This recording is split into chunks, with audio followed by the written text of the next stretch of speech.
Hello and welcome to Royal Vibes. Meghan Markle under fire for unfair criticism of Kate and William. It is just hours before the next installment of the Duke and Duchess of Sussex's Netflix series is set to deliver further blows to the royal family.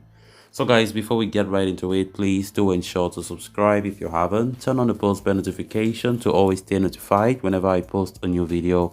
Consider liking the video and please watch it right up to the very end. On Thursday, the final three episodes of Harry and Meghan will be released on Netflix. Trailers suggest that Prince Harry and his wife Meghan Markle have more to say about their family overseas, with the latest preview showing the Duchess of Sussex's lawyer claiming there was a war against Meghan. Previous episodes saw the Duke and Duchess of Sussex touch on issues they faced as working royals, including relationships with senior members of the firm. While the couple didn't direct any criticism at specific royals, it has widely been assumed that some of their comments were directed at King Charles III, Prince William and Kate, Princess of Wales. One instance sees Harry claim his family did not offer assistance when his then girlfriend was on the receiving end of intense press and public intrusion. He alleged that when he asked for help, his family said it was a rite of passage and that their wives had to go through it. So why should his partner be treated any differently? Zoe Fossey and Rosie Meyers, host of and regular guest on the Daily Mirror Sport Save the King podcast, discussed the first volume of Harry and Meghan on last week's episode. Talking about Harry's comments, Ms. Fossey said, "He didn't directly say it was about William and Charles, but there's not really anyone else it could have been." Harry criticized the general treatment of women entering the royal family, saying it was through his mother that he learned about the pain and suffering of women marrying into this institution, a comment interpreted as being about Kate. As Harry spoke, an image of the Princess of Wales flashed across the screen, accompanied by the headline, "Princess in Crisis." Later in the series, Meghan talks about her first meeting with Kate, a casual dinner at Kensington Palace. The Duchess's description has been described as particularly unfair, with Miss Fossey and Mr. Myers arguing it paints the Prince and Princess of Wales in an unfortunate light. In the second episode, Meghan described the dinner at which the future Duchess of Sussex wore ripped jeans and was barefoot. "I was a hugger. I've always been a hugger. I didn't realize that was really jarring for a lot of Brits," she said. "I guess that I started to understand very quickly that the formality on the outside carried through on the inside." Mr. Myers said, "Kate and William come in for pretty bruising encounters." Meghan talks about their first meeting saying, "I'm a hugger." Typically Americans, I suppose some Brits would say, are sort of over the top and emotional. He continued saying that, and William and Kate, as a representation of the British royal family, are very staid, have a stiff upper lip, and that just went down like a lead balloon. So you get this whole concept of that is Harry and Meghan, are the really chilled out people who wanted to modernize the monarchy, and essentially that is quite true, but you can't just put a bulldozer through the centuries old institution. You have got to respect some of the, mainly archaic tones within it. I thought that was quite unfortunate with Kate and William because I do think they are quite warm people. Miss Fossey added that this was during the early days of their relationship, and why they obviously, and I'm just assuming, hoped it would work out. They didn't know that they weren't going to break up 6 months later. They are used to this wall of knowing that people sell stories. You have got to have your guard up. People have to earn your trust, and that can't be a surprise.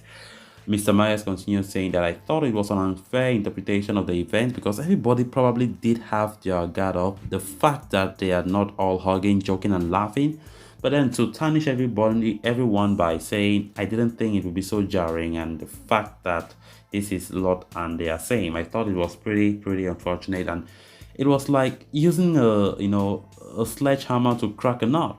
It just felt a bit personal to me." The Duke also explained that he felt a certain pressure to marry someone who fit in with what was expected within the royal family rather than someone he truly loved. I think for so many people in the family, especially obviously the men, there can be a temptation or an urge to marry someone who could fit the mold as opposed to somebody who you perhaps are destined to be with.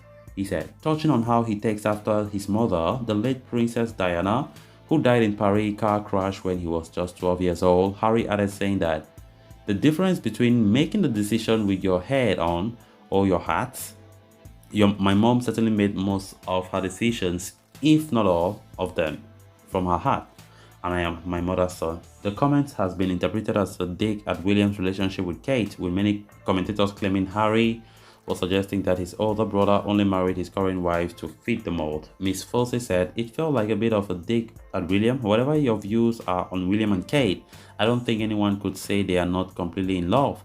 They met and fell in love at university. You can see in the pictures that you see of them. To me, it just felt like Harry was saying they are together because she was right for the job, for the royal job, but I didn't do that, and that just felt a bit mean to me.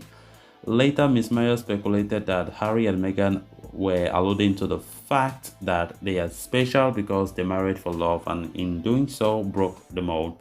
Friends of the brothers have also assumed Harry was indirectly referencing the Prince and Princess of Wales. One told the Times last week that that was so cheeky. That's a love match if ever there was one. Catherine doesn't even fit the mold. She's not an Earl's daughter or blue-blooded. The sadness is Harry was so close to Catherine. Another friend of the family who saw the king on Thursday when Harry and Meghan heard said, "It is so awful. What on earth are they doing? I want to say to them, think of your futures. Think of how you may regret this in years to come." It has been reported that William and Kate are choosing not to watch the docuseries. One friend said, "William does not want us fueling the conflict. He's been very clear on that. He's keen to have as much of a normal week as possible." Another revealed his advice for the prince. "I reminded him to keep his rifle pointed at the target and not to be distracted, even though it's all crazy tedious in every sense of the word." The next 3 episodes of the series, which air on Thursday, December 15, while the first teaser of the second volume showed Harry and Meghan discussing their wedding dance, the following two have indicated that the Sussexes have more revealing topics to discuss.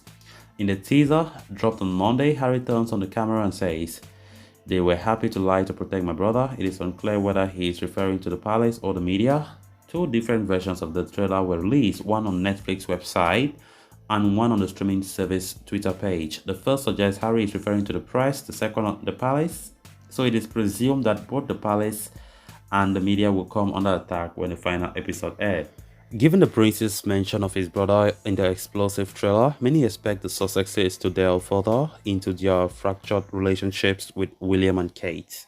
Katie Nicole, author of William and Harry Behind the Palace Walls, speculated that given Meghan has rehashed several old stories in the first 3 episodes, it's likely that she will revisit that story of who made who cry at a bridesmaid dress fitting for Princess Charlotte in advance of Meghan's 2018 wedding to Prince Harry.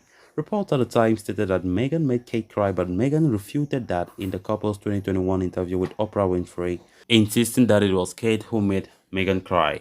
Writing for Vanity Fair, she continued, "It's probably the Sussexes have other examples of when they felt protected, and as Meghan says, fed to the wolf. No doubt the palace will be watching closely and may be forced to issue a comment."